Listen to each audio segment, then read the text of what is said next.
داتا صاحب نے لکھا ہے کہ ایک بادشاہ تھا، اس کا نام تھا ابو مسلم۔ توجہ ہے نا میری بات پر؟ اس نے نا ایک درویش کو قید کر دیا، بے گناہ۔ اللہ تبارک و تعالیٰ کے جو بندے ہوتے ہیں نا، ان کے ساتھ خدائی مدد ہوتی ہے، خدائی مدد۔ علامہ نورانی رحمۃ اللہ علیہ سے کسی نے کہا کہ حضرت جی، وہ آپ کی تو اتنی سیٹیں نہیں تھی قومی اسمبلی میں، تو آپ نے قادیانیوں کو غیر مسلم کیسے قرار دلوا لیا؟ فرمانے لگے اللہ نے کچھ ہمت دی، توفیق دی۔ تو کہا کچھ تو بتائیں۔ کہنے لگے جب میں بڑا پریشان تھا نا، تو میں نے سیرت کی کتاب کھولی تو میرے سامنے نا وہ والا چیپٹر کھل گیا جس میں محبوب کریم بدر میں تشریف لے گئے تھے۔ تو پھر مجھے سمجھ آئی کہ اگر رات مصلی آباد رہے نا، محبوب ساری رات مصلی پہ بیٹھے رہے، اگر رات مصلی آباد رہے تو صبح اللہ بڑی مدد فرماتا ہے۔ فرماتے ہیں جس رات صبح اسمبلی میں آنا تھا، میں بھی ساری رات مصلی پہ بیٹھا رہا، اللہ سے اخلاص بھی مانگتا رہا، توفیق بھی مانگتا رہا، اور جب اسمبلی میں آیا تو بولتا میں تھا، مدد میرا رب میری فرماتا۔ تو داتا صاحب نے لکھا ہے، فرماتے ہیں ایک بادشاہ تھا ابو مسلم، اس نے ایک درویش کو قید کر دیا، بے گناہ ہی قید کر دیا، بے گناہ۔ بادشاہ بھی اللہ اللہ کرتا تھا۔ رات کو نا اسے خواب میں نبی کریم علیہ السلام کا دیدار ہوا، تو حضور فرمانے لگے تو نے رب کے ایک دوست کو قید کر دیا ہے؟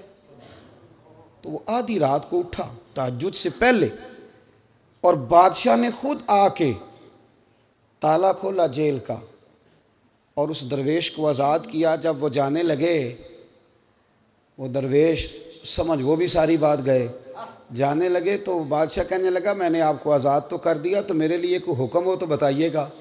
تو پلٹ کے کہنے لگے جس کے لیے محبوب آ کے سفارشیں کریں وہ پھر دنیا داروں سے سوال کرے گا۔ اللہ کے محبوب جس کی سفارشیں کریں وہ پھر دنیا داروں سے سوال کرے گا۔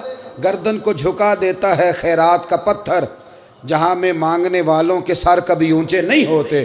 وہ ایک شاعر تھا نا، آپ کو یہ شاعروں کا بھی ہر آدمی کی الگ دنیا ہے، اور سارے اپنی اپنی دنیا بسا کے بیٹھتے ہیں، اپنی اپنی اصطلاحات ہوتی ہیں، دوسرے کو قبول کرنے کو تیار۔ شاعروں کی بھی دنیا ہے، کئی دفعہ یہ بیچارے 5-6 دن منہ بھی نہیں دھوتے، شاعر ناراض نہ ہو جائیں، سب کی بات نہیں کرتا، تو کئی دفعہ یہ قابل رحم بھی نظر آتے ہیں۔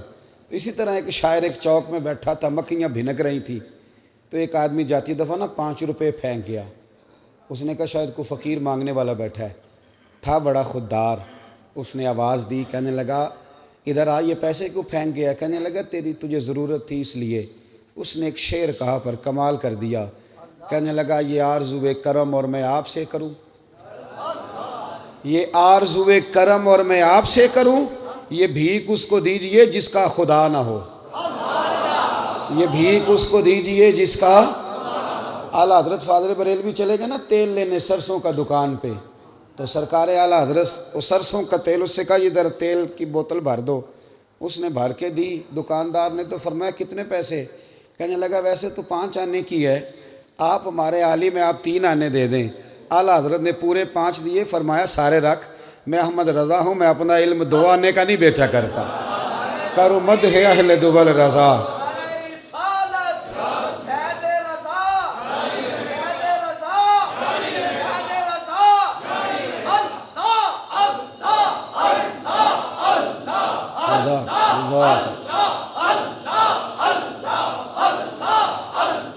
بارک اللہ۔ سنیں، کہا کروں مدح اہل دول رضا، پڑے اس بلا میں میری بلا، میں گدا ہوں اپنے کریم کا، میرا دین پارا نہ نہیں۔ ایک فقرہ داتا صاحب نے لکھا ہے، آپ فرماتے ہیں جب تو اپنی ذات پر، خیر یہ حدیث پاک ہے لیکن آپ اس کی تشریح اپنے لفظوں میں بیان کرتے ہیں، فرماتے ہیں اپنی ذات پر سوال کا دروازہ نہ کھول بیٹھنا،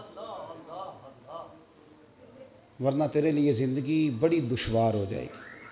اپنی ذات پر سوال کا دروازہ نہ کھولنا، کبھی ہاتھ نہ پھیلانا، جو ہاتھ پھیل جاتا ہے وہ دوبارہ پلٹ کر کبھی واپس۔ بڑی باوقار زندگی ہوتی ہے ان لوگوں کی جنہیں اللہ نے جو دیا ہوتا ہے وہ اس پر راضی ہوتے ہیں، اور جہاں رب کریم نے انہیں بٹھایا ہوتا ہے بڑے مطمئن ہوتے ہیں، بڑے شاندار ہوتے ہیں۔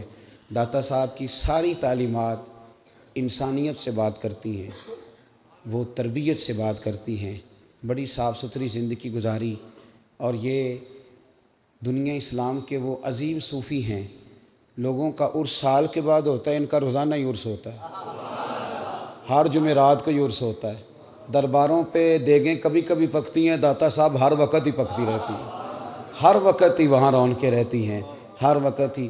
پاکستان کی ایک خاتون وزیر اعظم گزری ہیں، انہوں نے اپنے قلم سے لکھا ہے ایک جگہ پہ، کہتی ہیں مجھے کسی نے کہا کہ اتنی بڑی جگہ ہے تو یہاں پلازے بنا دیے جائیں تو بڑے کام آئیں گے سرکاری، اور بہت سارا مال جو ہے وہ ہمارے ہاتھ آئے گا۔ تو کہتی ہے میں بغیر پروٹوکول کے ایک دن میں نے وزٹ کرنے کا ارادہ کیا، لیکن جب میں داتا صاحب گئی چونکہ بغیر پروٹوکول کے گئی تھی، تو کہتی ہے میں نے وہاں نہ جھانک کے دیکھا تو بڑے بڑے غریب لنگر کھا رہے تھے، سوئے ہوئے تھے۔ پتہ نہیں کون تھا جس نے میرے دل میں یہ بات ڈالی کہ پلازے بن گئے تو امیروں کے کام آئیں گے، یہ جگہ کھلی رہنے دو، غریبوں کے کام آ رہے ہیں۔